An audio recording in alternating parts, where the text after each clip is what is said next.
Hello everybody and welcome back for more Let's Play Pokemon Crystal. In the last episode, we made it over to Olivine City. We also had our Audrey to evolve into Weepinbell. Also, we have Limos now, the Chinchou. So yeah, another new Pokemon to add to our team as well, and I'm sure she's going to do great things for us as well.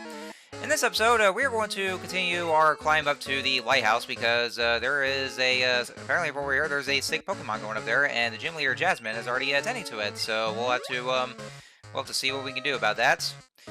So yeah, it's just all climb up there. I also gotta say that, well, actually, I never mentioned this at all. Like, outside of the Lighthouse, there is a little slight graphical change between Gold and Silver and also Crystal. Gold and Silver, like, it was just basically like some kind of a generic building, just you know, with that being tall, and they just put some windows together just to make it look like a lighthouse. Crystal changed it, like, to where the top part, where it's all, like, where it's special kind of, windows that they put on there. So it's a very minor thing they changed there, but I figured I'd just go and put that out here. And it also, another kind of a layout change they did in Heart Gold and Soul Silver. The lighthouse in those games, they made it's a little more circular, which, you know, which makes more sense, of course, because, you know, that's usually how lighthouses are. So the inside of it is just more circular. There's also that one instance where you can actually just somehow go outside, and then you just and then the whole the camera just switches over to a fully 3D view.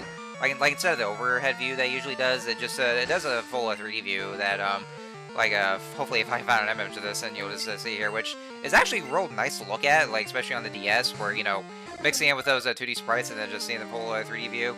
Which I guess you could probably say that it's a kind of a precursor to Gen 5, where, you know, at certain points, like especially if you're in Cianwood City, where, like, you know, the camera angle just goes in a different view, you just, like, see the whole city, and then, like, you know, just goes, like, a full-on 3D after switching from overhead view, which would really be nice to look at, actually. So it's a little neat thing that they would do.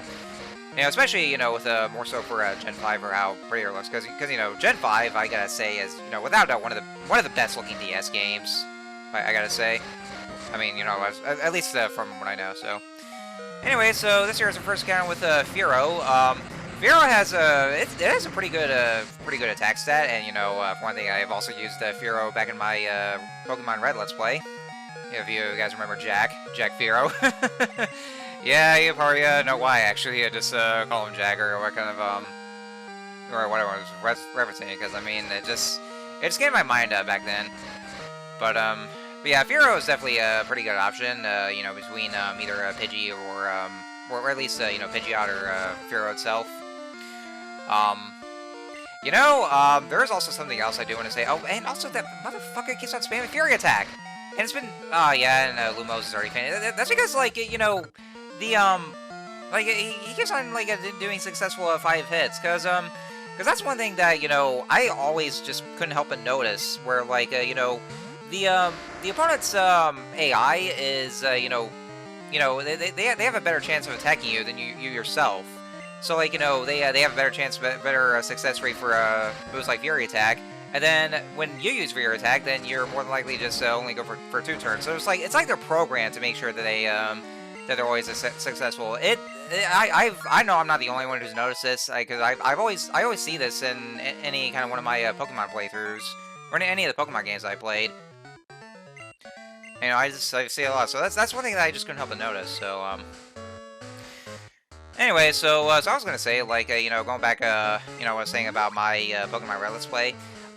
You know, at some point, I guess before I started this Let's Play, I actually went ahead and I went back to rewatch my older videos, like, you know, the videos that came out as early as 2016, like, you know, there were ones like including Pokemon Red, and then there was my Let's Play of Super Mario 64, and then there was what else? Kirby 64, and then there was also Link to the Past. I actually went out of my way to rewatch all those, and I gotta say, I was so surprised by, like, how different I sounded, because, well, you know, going, like, between the videos of today compared to the videos I made back then, I look back on them, and I was like, oh shit, that's how much my voice has changed, because back then my voice sound a little higher pitched, like I kind of made me sound a little younger. But not only that though, when I was rewatching my old Let's Play Pokemon Red, like I kind of felt like that my commentary just was poorly aged or something. Where like because like not only was I was speaking very slowly for one thing, and also my voice sounded like I was going through a cold or something. And not only that though, but there are some times where like I would make some certain statements, and then it just comes off as kind of cringy, if I could probably just use the right word for that. So I mean, I know some of you guys might still enjoy my old videos, but looking back on those, I was like, ugh, Jesus. And there's also that well, I mean, trying to think of anything else that I was trying to say about it here. Okay, we got found another ether, which will help us restore the power points, so definitely need one of those. And I think there should be just one more turn. Yeah, I think that's the guy right there that they always about. So yeah, because when I was looking back those like on those old Let's Plays, like I tried my very best to just be as informative as I ever could be. But there were times that kind of falls flat on its face, and then, there could be times I'd be drawing a blank, and, sometimes I always feel like that I was never really informative enough, especially for my, Pokemon Red Let's Play. That's why that when I'm doing a Let's Play of, Crystal, that I want to try to fix that, and, try to, do a little better for this, so... Anyway, here we are at the top of the Lighthouse, and this here is Ampharos. We don't really get to see its actual appearance, because we just see the generic sprite, so here we go. Here's the actual Ampharos, right there, so there we go. And then there's Jasmine. So what she's saying here is that apparently yes, the Ampharos is having some breathing problems, like it's gasping for air. Oh, you got some eggs there. Nice little breakfast here. So yeah, the Ampharos is gasping for air at the moment, because I guess it probably has to be put on a 24-hour watch for the Lighthouse, and that is not a good sign. That's actually horrible in a way. I'd have to say. But anyway, so yeah, so we had to help out this Ampharos who's having some breathing problems at the moment, and there is supposed to be a pharmacy over in the actual next city we're gonna go to. It's in Cianwood City, and so to get there, it's actually only just like in the southwest area of Olivine City. So as long as we have Surf with us, we can be able to just go over and just head over there. Since after we got the Fog Badge, and because of that, I'm going to go ahead and just go to the Pokemon and buy some Super Repels, because once you surf, you're going to encounter some wild Pokemon as well, and there's going to be a lot of the same Pokemon, like Tentacool, for instance. So yeah. There's also one more thing I got to say as well, like, when I was, I remember back on my first episode of Let's Play Pokemon Red, when I went into Professor Ohm's laboratory, we just see the AIDS, and I actually made a joke about, like, with Professor Oak having AIDS, and when I saw that, I was, god damn, that, because, like, I really felt like that joke did not age well at all. It really didn't, and, I absolutely hate myself for saying that, so, I really, if I ever just, like, if that ever comes off offensive, I really do apologize, like, very much if I ever, made a joke. I realize right now that it's really not funny at all, and it really doesn't age well, because I know, people are suffering under that, so, I just look back on it, and I just, I completely roll my eyes and just, like, get absolutely, disgusted about that, so, I mean, it came right on my ass, and I probably, probably should have thought before, so, my apologies for that mistake. It was very wrong of me, so, anyhow, so yeah, but that was kind of like how, I was just looking back, I was like, ugh, man, how different I sounded now. But anyway, so now we're back here over to Route 40, and one thing I do want to show off that's introduced over in Crystal, we have the Battle Tower. So the Battle Tower is, a great place if you want to practice on any competitiveness. Like, this is where that, to those of you who are competitive players, you can actually just get some good practice on the Battle Tower. You'll be facing off against these, competitive Pokemon that some trainers will use. And it does come with some rules here, where basically, I think for this game, I'm pretty sure that's like for all the other games. I'm sure it's in this game too, but like once you enter the Battle Tower, you're given some set rules where, like, basically you can oh, and Jack's calling me to brag about his Pokemon, yeah, stuff like that. But anyway, so oh yeah, it's supposed to be guys more. So yeah, that much is true. So Anyway, so once you go in, you'll be facing off against trainers, and it'll be through 7 battles in a row for each 7 consecutive battles. And then after that, then you'll be able to move up to the next 7 battles. And what it is that you can only select like up to 3 Pokemon. I think it's just like up to 3 Pokemon they can use. You know, at least for a good kind of a competitive side. And another thing to note is that you can't really use your items at all, and you can still hold items, of course, but you have to make sure that it has to be like each different items, can't be the same ones. Not only that though, but your Pokemon will not gain experience at all during those during the battle tower. So it's basically just there as a little distraction, you know, if you want to get like some good achievements, you know, for the sake of bragging rights and whatnot. So yeah, there's that there. I'm not gonna show it off right now because, well, you know, it's really best not to go into the battle tower right away though, because like since we're still low level at this point. But what I'll do though is that, you know, it's actually best to you know, just do the battle tower after the after beating the Elite Four. So what I'll do is that I'll just wait till much later on, like probably towards the end of this LP, and then I'll just show off the Battlefront, or the Battle Tower. So I say Battle Frontier, because actually I probably wouldn't have been wrong there if I was doing a Let's Play of Heart Gold and Soul Silver, because in those games, the Battle Tower is actually replaced by the Battle Frontier. And it's actually, well, the Battle Frontier is actually something that was introduced in Gen 3. Well, actually, only in Emerald, though. And in the Battle Frontier, Heart Gold, Soul Silver, it's actually the same as the one over in Platinum. So it's going to be like the same Frontier brains and whatnot, but that's going to be like something to save for you know, once I actually eventually do get to do a Let's Play of Emerald. You know, of course, since obviously Gen 3 is going to be the next one I'll be doing once we get back to Pokemon. And of course, I'll be doing Emerald, so that's, you know, something to talk about at a later time. But yeah, but there's that there. But, you know, the Battle Tower I'll show off like towards the end of this LP. And also, that girl I just talked to, her name's Monica of Monday. Those are basically the NPCs where, like, you know, on certain times of the day, they have their names, like, based on the days of the week. And they'll give you some special items. What I got was a Sharp Beak, and that boosts the power of Flying type moves. So I'll probably just give that to my, well, actually to a Pokemon that I'll have to replace Pidgeotto. Which, you know, kind of harsh for me to say, though. But yeah, but there's those different NPCs will appear in certain places on, like, depending on days of the week. And that said trainer will, well, not trainer, but, like, that said person will just be in that area on that day, like, based on the day of the week, and they'll give you some items for that. So, of course, you see them, you can just talk to them, they'll give you the items, so. Anyway, so now we are out at sea. We're now surfing on our Limos, and somehow we got turned into a Lapras. Which is actually kind of a nice upgrade, because back in Gen 1 it was just like a generic Seal Sprite. But here in Gen 2 it was a little bit of an upgrade where it's just a Lapras, just where our sprite changes to a Lapras. And then there's also trainers over in these sea routes here. We have a Swimmer returning from Gen 1. Swimmers, of course, you know, obviously they tend to use Water-type Pokemon, and that's our first encounter with Tentacool. Now, if you're not using the repels or anything, and if you're surfing out there, Tentacools will be the Pokemon that you will be encountering the most. It's going to be Tentacool, Tentacool, Tentacool, Tentacool. Essentially the Zubats of the sea routes. They're both water and poison, which is actually a pretty good type combination for them, and, you know, especially more so in Gen 6.